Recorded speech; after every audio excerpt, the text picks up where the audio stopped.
Hello বন্ধুরা, welcome সবাইকেই আজকের এই ভিডিওতে কেকেআরের প্লেইং 11 নিয়ে কথা বলবো। কেকেআরের প্লেইং 11 কি হতে পারে, তিনটে প্লেইং 11 বানাবো কেকেআর। একটাতে ব্যাটিংটা খুবই হ্যাভি থাকবে, একটাতে ব্যালেন্স থাকবে, একটা আমরা আশা করব যে এই প্লেইং 11টা হতে পারে। এর সাথে এমআইয়েরও প্লেইং 11 বানাবো এবং কম্পেয়ার করব কেকেআরের প্লেইং 11 বেস্ট নাকি মুম্বাই ইন্ডিয়ান্সের প্লেইং 11 বেস্ট। তো চলো ভিডিওটা শুরু করা যাক। প্রথমে দেখবো কেকেআরের প্লেইং 11, যেটা আমরা আশা করছি, যেখানে তোমার সেকেন্ড প্র্যাকটিস ম্যাচটা হয়েছিল, যেখান থেকে আমরা বুঝতে পেরেছিলাম কেকেআরের এই প্লেইং 11টাই খেলবে। এখানে তোমরা দেখতে পাচ্ছ এইটা হচ্ছে কেকেআরের প্লেইং 11, যেখানে আমরা আশা করছি এই প্লেইং 11টাই খেলবে, যেটা একটা কেকেআর ব্যালেন্স হবে। এই প্লেইং 11-এ তোমরা দেখতে পাচ্ছ কেকেআরের পাঁচটা প্রপার বোলার আছে। কার্তিক তিয়াগিবা, সাইনি, মুজারবানি, ভৈভব বোরা, বরুণ চক্রবর্তী, সুনীল নারায়ণ, পাঁচটা প্রপার বোলার আছে। আর এই প্লেইং 11টাই খেলবে, যেটা আমার পার্সোনালি মনে হয়। কারণটা কি? কারণ হচ্ছে আমরা প্র্যাকটিস ম্যাচ থেকেই বুঝতে পেরেছিলাম যে সাধারণত এই প্লেইং 11টাই হবে। কিন্তু যদি কেকেআরের ব্যাটিংটা একটু ভালো করতে চাই, তাহলে এই প্লেইং 11টা দেখো, যেখানে আমি একটু ব্যালেন্স রেখেছি ব্যাটিং সাইড থেকেও। যেখানে তোমার ফিন অ্যালেন এবং রাহানে ওপেনিং করবে, ক্যামেরন গ্রিন 3 নম্বরে, রঘুবংশী উইকেট কিপার 4 নম্বর খেলবে, রিঙ্কু সিং 5 নম্বরে, রোবম্যান পাওয়ালকে আমি এখানে খেলাচ্ছি ভাই। হ্যাঁ, রোবম্যান পাওয়ালকে খেলাচ্ছি 6 নম্বরে। কারণ কেকেআরের ফিনিশারটা একটু প্রবলেম হচ্ছিল ওই প্লেইং 11টাতে। প্রথমে প্লেইং 11-এ কেকেআরের ফিনিশিংয়ে একটু প্রবলেম হচ্ছিল, তাই আমি এখানে রোবম্যান পাওয়ালকে অ্যাজ এ 6 নম্বর খেলাচ্ছি। 7 নম্বরে অনুকূল রয়, 8-এ রমনদীপ, নারায়ণ আছে, তারপর ভৈভব বোরা, সৌরভ দুবের মধ্যে একজন, বরুণ চক্রবর্তী, কার্তিক ত্যাগী, নবদীপ সিং সাইনি। তো দেখো এখানে আমি 10 নম্বরে ভৈভব বোরা এবং সৌরভ দুবে দুজনের মধ্যে একজন রেখেছি। কিন্তু এখানে আমি জানো কি বলবো, সবচেয়ে বেস্ট অপশন হবে সৌরভ দুবে ভাই। হ্যাঁ, ভৈভব বোরার থেকেও আমি আগে রাখবো সৌরভ দুবেকে। কারণ আমি দুটো প্র্যাকটিস ম্যাচে দেখলাম যেখানে সৌরভ দুবে বল করছিল, আর আমি বলবো ওর মধ্যে ট্যালেন্ট কি আছে। ওর ট্যালেন্ট তো চলো 6 ফুট 5 ইঞ্চি আছে, হাইট ভালো আছে, সব কিছু আমি বুঝলাম, আমরা সবাই জানি এইটা। কিন্তু আমি যেটা নোটিস করলাম যে ভাই ও ব্যাটসম্যানকে রুম দিতে চায় না, ব্যাটসম্যানকে রুম দিতে চায় না। যেমন প্রথম ম্যাচে ফিনালেন পরিশান হয়ে গেছিল ভাই ওকে মারার জন্য। শেষ ম্যাচ কভারের ওপর দিয়ে জোর জবরদস্তি মারতে গিয়ে কভারের ফিল্ডারকে ক্যাচ দিয়ে বসে। তো সৌরভ দুবে ভাই রুম দেয় না, যেটা আমি দেখলাম দুটো প্র্যাকটিস ম্যাচে দেখলাম। তার আগে আমি দেখিনি ভাই, সত্যি কথা অনেস্টলি বলে দিচ্ছি, আমি তার আগে ওকে কোনোদিনও দেখিনি বোলিং করতে। আমি প্রথমবার দেখলাম, দুটো প্র্যাকটিস ম্যাচে আমি দেখেছি। ওই দুটো প্র্যাকটিস ম্যাচে সৌরভ দুবেকে আমি দেখলাম যে ও ব্যাটসম্যানকে রুম দিতে চায় না ভাই। এখানে একটা নেগেটিভ পয়েন্ট আছে, যেটা আমি দেখলাম যে সৌরভ দুবে তার হাইটটার ফায়দা নিচ্ছে না। যেটা সৌরভ দুবে করতে পারে যে একটু শর্ট বল দিয়ে, মানে গুড শট, এরকম একটা লেন্থে বল দিয়ে বাউন্সটা কাজে লাগাতে পারে, যেটা যেমন পাকিস্তানের ইরফান খান করতো, যে নিজের হাইটটার ফায়দা নিত। এখানে তোমার ওইটা আমি দেখলাম না সৌরভ দুবের মধ্যে। আর পেসটাও সেরকম না যে 145 150 বল করছে, সেটাও না। যেটুকু দেখে বুঝলাম, ওইখানে তো দেখাচ্ছিল না যে কত স্পিডে বল করছে, কিন্তু যেটা দেখে বুঝলাম যে 130 135 বল করছিল সৌরভ দুবে। কিন্তু প্লাস পয়েন্ট একটাই যে ও ভাই একটু সুইং করাতে পারে, প্লাস ও রুম দেয় না। ও রুম দেয় না ভাই, ব্যাটসম্যানকে রুম দেয় না, ব্যাটসম্যানকে দেখেও বোলিং করে। আর সেই জন্যই আমার মনে হয় যে পাওয়ার প্লেতেও বল করতে পারে, মিডিল অর্ডারও বল করতে পারে, ইভেন তোমার ডেতেও বোলিং করতে পারে, যেহেতু তোমার ব্যাটসম্যানকে রুম দেয় না। তো আমার মনে হয় এখানে ভৈভব বোরার থেকেও সৌরভ দুবে একটা খুবই ভালো অপশন হবে। এবং কেকেআর খুবই একটা ভালো পারচেস করেছে, সৌরভ দুবেকে নিয়েছে, দারুণ একটা কাজ করেছে, এটা আমার পার্সোনালি মনে হয়। এছাড়া 12 নম্বরে কার্তিক তিয়াগী এবং সাইনি আছে। তো ভাই দেখো এখানে সাইনিকে আমি কেন রেখেছি, আমি অনেকেই বলছে সাইনি খুবই খারাপ অপশন, খুবই বাজে একটা অপশন, কেকেআরকে নেওয়া উচিত ছিল না। হ্যাঁ, আমিও মানছি এর জায়গায় কোনো একটা ভালো ব্যাটসম্যান কি ভালো অলরাউন্ডার আম্বারিসের মতো কি তোমার হাঙ্গারকারের মতো একটা ভালো অলরাউন্ডার নিতেই পারতো, একটা ভালো ব্যাটসম্যান, একটা ভালো বোলার নিতেই পারতো। কিন্তু আমি বলবো ভাই দেখো, আমি সাইনিকে অনেকদিন থেকেই দেখছি ও 145 প্লাস স্পিডে সবসময় বল করতো, ঠিক আছে। হ্যাঁ, এখন হয়তো সেই স্পিডটা নেই, কিন্তু ভাই আমি যেটা ওর মধ্যে দেখলাম ট্যালেন্ট, যে ভাই ও বলটা স্লোয়ার দিচ্ছে না, স্লোয়ার বল দিয়ে কোনো ব্যাটসম্যানই মারতে পারছিল না। আমি ফিনল্যান্ডকে দেখলাম, রাহানেকে দেখলাম, স্লোয়ার দিচ্ছে, ব্যাটসম্যান ফেলে যাচ্ছে ভাই। হ্যাঁ, যখন পেস করছে মার কাছে ভাই, আমি এটা এগ্রি করবো, 100% এগ্রি করবো। যখনই ও চেষ্টা করছে আমি পুরো ফুল লেন্থে বল করবো, পেস দিয়ে বল করবো, ওয়াইড ইউরোকার মারবো, ওয়াইড মারতে গেলে তো ভাই ও ওয়াইড দিচ্ছিল, ওয়াইড যখনই মারতে যাচ্ছিল ওয়াইড দিচ্ছিল। কিন্তু ওর স্লোয়ার ওয়ানটা খুবই ভালো কাজ করছিল, স্লোয়ার ওয়ানটা কেউ পিক করতে পারছিল না, যেটা আমার মনে হয় ডেথ ওভারের জন্য খুবই একটা ভালো অপশন হবে। যদি কার্তিক ত্যাগীকে না প্রেফার করো, আমি তাহলে বলছি যদি কার্তিক ত্যাগীকে না প্রেফার করো, যে তোমার প্র্যাকটিস ম্যাচে প্রথম ওভার 3 উইকেট নিয়েছিল, তাকে যদি তুমি প্রেফার না করো, ওর জায়গায় সাইনিকে খেলাবে অ্যাজ এ ডেথ বোলার হিসাবে, খারাপ অপশন হবে না। কারণ আমি দেখছিলাম ওয়াইডে ইয়র্কার মারার চেষ্টা করছিল, যদিও সেটা ওয়াইড হচ্ছিল, কিন্তু ব্রাভো যদি একটু ভালো কাজ করে তাহলে হয়তো ওর ওয়াইড ইয়র্কারটা সেভাবে মারতে পারবে, কনফিডেন্স প্লেই হবে। এবং স্লোয়ারটা তো খুবই ভালো মারছিল, সো ডেথ ওভারে 18 ওভার 20 ওভার মারতেই পারে, যেখানে আমাদের হর্ষিত রানা তোমার কোনো ভালো বোলার নেই। সাইনি খুবই একটা ভালো অপশন ডেথ ওভারের জন্য, যেটা আমার দেখে মনে হলো ভাই। তো এখানে আমরা ভৈভব অরোরা বা সৌরভ দুবে পড়া প্লেতে 3 ওভার পাচ্ছি এদের। দেন তোমার ডেথ ওভার ও কার্তিক ত্যাগী বা সাইনি যাকে খেলাও পাচ্ছি। দেন তোমার সুনীল নারায়ণ আছে, বরুণ চক্রবর্তী, দুটো স্পিনার পাচ্ছি, এবং ক্যামেরন গ্রিন তো আছেই, রমনদীপ তো আছেই, ইভেন তোমার অনুকূল রয় যাকে আমি দেখলাম যে প্র্যাকটিস ম্যাচে পাওয়ার প্লেতে বল করছিল আর খুবই ভালো বল করছিল। ওর বোলিংটা দেখে আমাকে অক্ষর পটেল জাদেজার কথা মনে পড়িয়ে দিচ্ছিল যে ভাই উইকেট নেবে না। দেখো অনুকূল রয় সেই বোলার নয় যে তোমার উইকেট নেবে, উইকেট টেকার বোলারও নয়, ঠিক আছে। উইকেট টেকারের জন্য আমাদের কাছে সুনীল নারায়ণ আছে, বরুণ চক্রবর্তী আছে, কিন্তু ভাই এই বোলারটা এমন যে তোমার উইকেট বল রাখবে, ব্যাটসম্যানকে রুম দেবে না, যেটা তোমার সৌরভ দুবে পেস বোলার হিসেবে পেস বোলিং হিসেবে কাজ করবে, সেটা তোমার অনুকূল রয় অ্যাজ এ পড়া প্লেতেও কাজটা করে দেবে ভাই। ব্যাটসম্যানকে রুম দিচ্ছিল না, যেটা আমার দেখে খুবই ভালো লাগলো যে ব্যাটসম্যান মারতে পারছিল না অনুকূল রয়কে। সো অনুকূল রয় আমাকে তো খুবই ইমপ্রেস করেছে ভাই, অনুকূল রয় আমাকে তো খুবই ভালো লাগলো অ্যাজ এ বোলার আমি বলছি। আর এই ছাড়া এই প্লেইং 11-এ আরেকটা জিনিস দেখো যে তোমার যদি উইকেট পড়ে যায়, মানে পাওয়ার প্লেতে তোমার ক্যামেরন গ্রিন এবং ফিনেল আউট হয়ে গেল, তাহলে তোমার রঘুবংশী আছে যে তোমার সামলে নেবে, রাহানের সাথে সামলে নেবে। দেন তোমার রিঙ্কু সিং আছে যে তোমার মারতেও পারে চালাতেও পারে, আর ফিনিশিং কাজটা তোমার রোবম্যান পাওয়াল করে দেবে। তার সাথে অনুকূল রয়, রমনদীপ সিং আছে, প্লাস সুনীল নারায়ণ আছে। তো এটা আমার মনে হয় খুবই একটা ভালো অপশন হবে কেকেআরের জন্য, যেখানে ব্যাটিংটা খুবই হেভি থাকবে। নম্বর 9-এ তোমার সুনীল নারায়ণ খেলছে, হ্যাঁ নম্বর 9-এ সুনীল নারায়ণ, বুঝতেই পারছো যে ব্যাটিংটা কতটা একটা ভালো হবে, যেখানে তোমার ব্যালেন্সও থাকবে, যে উইকেট পড়ে গেলে তোমার রঘুবংশী আছে, রাহানে আছে, কি রিঙ্কু সিং আছে, খেলা ধরতেও পারবে। আর ফিনেলেন, ক্যামেরন গ্রিন, রোবম্যান পাওয়ালের মতো, রমনদীপের মতো হিটারও আছে, রিঙ্কু সিংয়ের মতো হিটারও আছে, যে ভাই ম্যাচটা ভালোই ফিনিশ করতে পারবে। আর যদি খুবই হেভি ব্যাটিং চাই, যে ভাই ব্যাটিং আমাদের দেখতে হবে না, যেখানে 250 করলেও আমরা চেঞ্জ করে নেবো, আমাদের বোলিংটা চলো ম্যানেজ করা যাবে, কিন্তু ব্যাটিংয়ে আমাদের 250 করলেও আমরা যেন চেঞ্জ করে নিই, সেরকম ব্যাটিং লাইন আপ দেখলে এই প্লেইং 11টা দেখো, যেখানে ফিনেলেন রাহানেকে ওপেনিং করিয়েছি, ক্যামেরন গ্রিন 3 নম্বরে, রোবম্যান পাওয়াল ভাই 4 নম্বরে। হ্যাঁ আমি 4 নম্বরে রেখেছি রোবম্যান পাওয়ালকে, তার কারণটা কি, যদি রঘুবংশীকে আমি 4 নম্বরে খেলাই তো আমার মনে হয় ওয়েস্ট হবে, 4 নম্বরে রঘুবংশী আমার মনে হয় ওয়েস্টই হবে, যদি উইকেট না পড়ে। প্রথমে হয়তো ফিনেলেন এবং রাহানে শুরুটা ভালোই করলো, ক্যামেরন গ্রিনও শুরুটা ভালোই করলো, তাহলে রঘুবংশী আমার মনে হয় ওয়েস্ট হয়ে যাবে। তাই এখানে আমি রোবম্যান পাওয়ালকে বেস্ট অপশন 4 নম্বরে রাখবো, রোবম্যান পাওয়াল 4 নম্বরে। দেন তোমার রিঙ্কু এবং তেজস্বী সিং ভাইয়া, যাকে আমি অ্যাজ এ উইকেট কিপার খেলাবো এই প্লেইং 11-এ, কারণ এই ভাই চালাতেও পারে, সো অ্যাজ এ ফিনিশার আমি ওকে নম্বর 6-এ খেলাবো।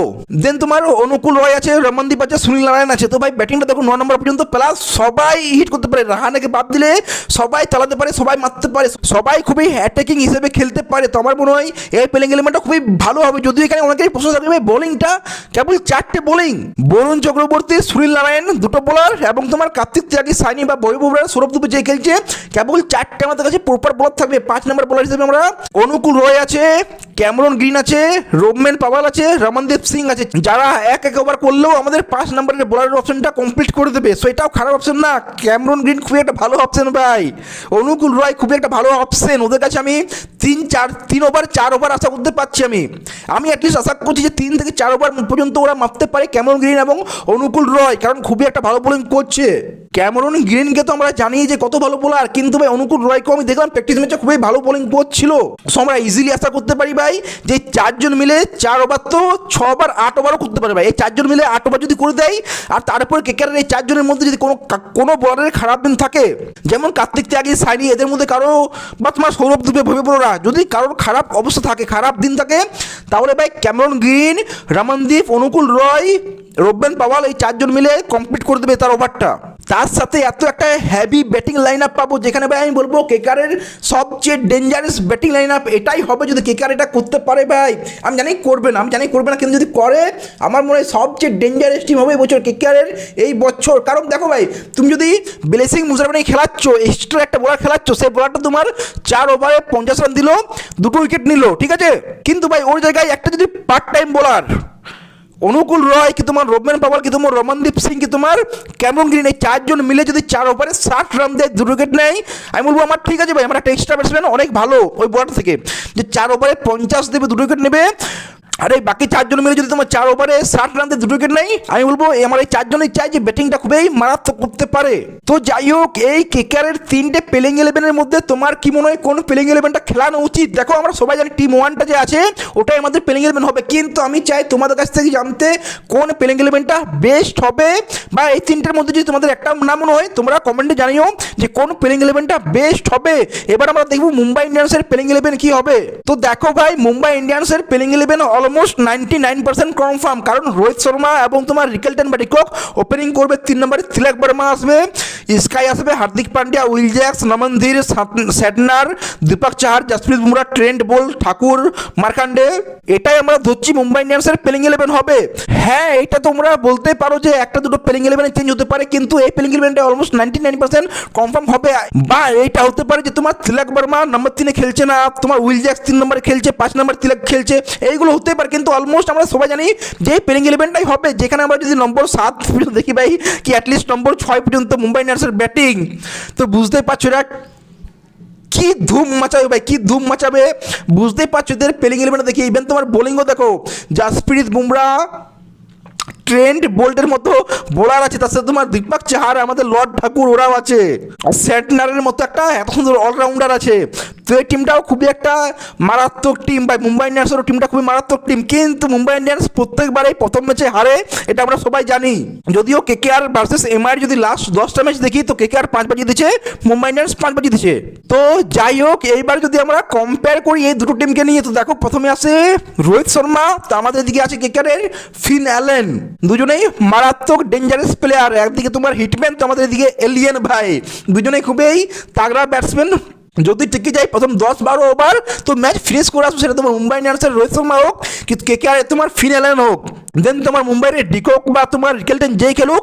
এদিকে আমাদের রাহানে পাওয়ার প্লেতে খুবই ভালো ব্যাটিং করে, বোলিং কেন বলছি, খুবই ভালো ব্যাটিং করে, কিন্তু পাওয়ার প্লের পরে যদি তোমার ওর যদি স্ট্রাইক রেট দেখো, তাহলে 115-116 স্ট্রাইক রেট আই থিঙ্ক হবে। খুবই একটা খারাপ বলবো, খুবই খারাপ বলবো। ইভেন তোমার বাবার আজম তো 111 আছে, বাবার আজম থেকে ভালো আছে, কিন্তু হ্যাঁ 115 স্ট্রাইক রেট মোটেও ভালো না পাওয়ার প্লের পর। সো এখানে ডিকক বা তোমার রিকেলটন যেই খেলুক একটু এগিয়ে থাকবে আমার মনে হয় রাহানের কাছ থেকে। হ্যাঁ, পাওয়ার প্লেতে হয়তো সেম টু সেম থাকবে, কিন্তু পাওয়ার প্লের পরে তোমার একটু হলেও তোমার রিকেলটন বা ডিকক একটু এগিয়ে থাকবে। যদি তোমার রাহানেকে 8 নাম্বার দাও, তাহলে তোমার রিকেলটন বা ডিকক ওদেরকে 8.5 ইজিলি দেওয়া যায়, তাই না? তারপর মনে হয় এইখানে ওপেনিংয়ে একটু তোমার মুম্বাই ইন্ডিয়ান্স এগিয়ে থাকবে। দেন 3 নম্বরে তিলক বর্মা এবং রঘুবংশী। তো এখানে ভাই আমি বলবো দুজনেই খুবই ভালো ব্যাটসম্যান, এখানে দুজনকে আমি সেম রেট করবো ভাই। আমি কাউকে বলবো না যে খুবই ভালো, কাউকে বলবো না খুবই খারাপ, দুজনেই খুবই একটা ভালো ব্যাটসম্যান। সেটা তোমার রঘুবংশী হোক কি তোমার তিলক বর্মা হোক। তিলক বর্মা যেমন স্পিনে স্ট্রাগল করে, আমরা যেটা দেখছিলাম ওয়ার্ল্ড কাপে, যে স্পিনের বিরুদ্ধে খুবই একটা স্ট্রাগল করছিল, কিন্তু ভাই রঘুবংশীও ও দুটোই ভালোই খেলে, খারাপ খেলে না ভাই। তো এখানে চাইলে আমরা বলতে পারি যে রঘুবংশী একটু এগিয়ে আছে, কিন্তু এক্সপিরিয়েন্স হিসেবে দেখলে তিলক বর্মা অনেকটা এগিয়ে আছে। সো দুজনকে এখানে আমি 50-50 চান্স দেবো। দেন তোমার 4 নম্বরে স্কাই, তো আমাদের দিকে ক্যামেরন গ্রিন, এখানে আমি রাখবো ক্যামেরন গ্রিনকে এগিয়ে। কারণটা কি জানো? কারণ স্কাই ফর্মে নেই ভাই, আমরা ওয়ার্ল্ড কাপে দেখেছি স্কাই ফর্মে নেই, এইটা একটা কারণ। নো ডাউট স্কাই খুব একটা ভালো ব্যাটসম্যান, কিন্তু ভাই আমি বলবো এখানে স্কাই থেকে ক্যামেরন গ্রিন খুবই একটা ভালো অপশন হবে। অ্যাটলিস্ট আমার তো মনে হয়, জানি না বাকিদের তোমাদের কি মনে হয় জানি না, কিন্তু আমার মনে হয় স্কাই যে ফর্মে আছে সেইখান থেকে আমার মনে হয় যে ক্যামেরন গ্রিন খুবই একটা ভালো অপশন আছে। যদি আমরা স্কাইকে 7 নম্বর দিই, তো ক্যামেরন গ্রিনকে আমি 9 নম্বর দেবো এইখানে আমি। এরপরে আছে হার্দিক পান্ডিয়া এবং রিঙ্কু সিং। দেখো Hardik Pandya as a batsman খুবই একটা ভালো ফর্মে আছে, এটা আমি বলতে পারবো না। ওয়ার্ল্ড কাপে আমরা দেখি যে খুবই একটা ভালো ফর্মে আছে, আমরা বলতে পারবো না। কিন্তু রিঙ্কু সিংও তো সেম, যদিও চান্স কম পেয়েছে, কিন্তু আমার মনে হয় এখানে ওয়ার্ল্ডের দুটো বেস্ট ফিনিশার, সেটা হচ্ছে হার্দিক পান্ডিয়া এবং রিঙ্কু সিং। ওয়ার্ল্ডের বলছি, আমি ইন্ডিয়ার বলছি, আমি ওয়ার্ল্ডের বলছি। বেস্ট ফিনিশার রিঙ্কু সিং এবং হার্দিক পান্ডিয়া দুজনেই। যেখানে আমি হার্দিক পান্ডিয়াকেও 10 দেবো, রিঙ্কু সিংকেও 10 দেবো অ্যাজ এ ফিনিশার। দেন তোমার উইল জ্যাক্স এবং রমনদীপ। তো উইল জ্যাক্সও তোমার 2-3 ওভার মারতে পারে, রমনদীপও 2-3 ওভার মারতে পারে। উইল জ্যাক্সও ভালো ব্যাটিং করতে পারে, আমরা ওয়ার্ল্ড কাপে দেখেছি। রমনদীপ অতটা এক্সপিরিয়েন্স নেই, কিন্তু রমনদীপও হিট করতে পারে, আইপিএলে প্রচুর এক্সপিরিয়েন্স আছে রমনদীপের। এইখানে যদিও আমি উইল জ্যাক্সকে একটু এগিয়ে রাখবো, উইল জ্যাক্সকে যদি আমি 9 নম্বর দিই, তাহলে রমনদীপকে এখানে আমি 8 দেবো ভাই। একটু আমি রমনদীপকে কম করে দেখবো, উইল জ্যাক্সের অ্যাজ এ ব্যাটসম্যান হিসেবে আমি দেখছি এখানে, ঠিক আছে। ইভেন অ্যাজ এ বোলিং ডিপার্টমেন্টও আমার মনে হয় উইল জ্যাক্স অনেকটা এগিয়ে আছে রমনদীপের চেয়ে। এরপরে নমনধীর এবং অনুকূল রয় আমার মনে হয় দুজনেই 50-50, দুজনেই সমান ভাই, দুজনে সমান। অনুকূল রয় দারুণ একটা ফর্মে আছে, বোলিং হোক ব্যাটিং হোক দারুণ একটা ফর্মে আছে। তো তোমার নমনদীর যাই না রিসেন্ট ফর্ম কেমন, কিন্তু হ্যাঁ ওর আইপিএল এক্সপিরিয়েন্স আছে। সত্যি কথা বলতে নম্বর 7টা আমি তোমাদের উপরে ছেড়ে দিলাম, কাকে এগিয়ে রাখবে তোমরাই কমেন্টে জানিও। তারপর আছে তোমার স্যাটনার, Sunil Narayan. Sunil Narayan as a bowler খুবই ভালো, স্যাটনার অ্যাজ এ ব্যাটসম্যান খুবই ভালো, কিন্তু যদি ব্যাটিং বোলিং সব কিছু দেখবে তাহলে আমার মনে হয় সুনীল নারায়ণ একটু এগিয়ে আছে, কিন্তু আমার মনে হয় তাও না। কারণ কি, কারণ স্যাটনার ভাই ফিল্ডিংটা খুবই ভালো করে। তো আমি ফিল্ডিং প্লাস ব্যাটিংয়ের জন্য বলবো সুনীল নারায়ণ এবং স্যাটনার দুজনেই সেম লেভেলের, সেম। কারণ এখানে আমি ব্যাটিং ফিল্ডিং বোলিং সব কিছুই মিশিয়ে দিয়ে আমি বললাম যে দুজনেই সেম। দেন তোমার দীপক চাহার যে খুবই ভালো সুইং করাতে পারে, এবং এদিকে তোমার সৌরভ দুবে বা ভাবে বড়োরা যে তোমার খুবই ভালো সুইং করাতে পারে। দীপক চাহার যদি তোমার 3 ওভার মারে পাওয়ার প্লেতে মুম্বাই হয়ে, তো এদিকে তোমার সৌরভ দুবে বা ভৈব বড়োরা যেই খেলবে সেও 3 ওভার মারবে। তো দেখো দীপক চাহার খুবই ভালো একটা সুইং বোলার, সে এখন কেমন ফর্মে আছে, রিসেন্ট কেমন ফর্মে সে কেমন সুইং করাতে পারছে সেটা আমি দেখিনি ভাই। তো আমি এখানে বলতে পারবো না যে দীপক চাহার কেমন বোলিং করবে, কিন্তু হ্যাঁ সৌরভ দুবেকে আমি দেখেছি যে রিসেন্টে খুবই ভালো বোলিং করছে। সো এখানে আমি ভাই সেমে রাখবো, কারণ কি দীপক চাহারের এক্সপিরিয়েন্স আছে, ব্যাস এটা একটা কারণ। এরপরে বুমরা এবং মুজার বানি এখানে স্টার্ক সাথে তুলনা করলেও কম হবে। যদি কেকেআর স্টার্ক থাকতো তাও আমি বলতাম যে ভাই বুমরার চেয়ে আগে কেউ না। সো এখানে আমি বুমরাকে অনেক এগিয়ে রাখবো। যদি আমি ব্লেসিং মুজারবানিকে নম্বর 10 দিই, নম্বর 5 দিই, তাহলে বুমরাকে নম্বর 10 দেবো। মানে কোনো আমার তো মনে হয় না কোনো কম্পেয়ার এখানে হবে বুমরা এবং ব্লেসিং মুজারবানিকে নিয়ে। এরপরে ট্রেন্ট বোল্ট এবং তোমার বরুণ চক্রবর্তী আমার এখানে মনে হয় দুজনেই খুবই ভালো, দুজনেই উইকেট টেকার, উইকেট নিলে পরপর উইকেট নেবে, মার খেলে মার খেতে থাকবে, দুটোই সেম ভাই। ট্রেন্ট বোল্টও যদি প্রথম ওভার উইকেট না পায় প্রচুর মার খাবে, বরুণ চক্রবর্তীও সেম, যদি উইকেট নেয় তো ভাই পরপর উইকেট নিতে থাকবে, মার খাবে তো পরপর মার খেতে থাকবে। এটা দুটো বোলারের ক্ষেত্রে সেম, তো আমি সেম রাখবো।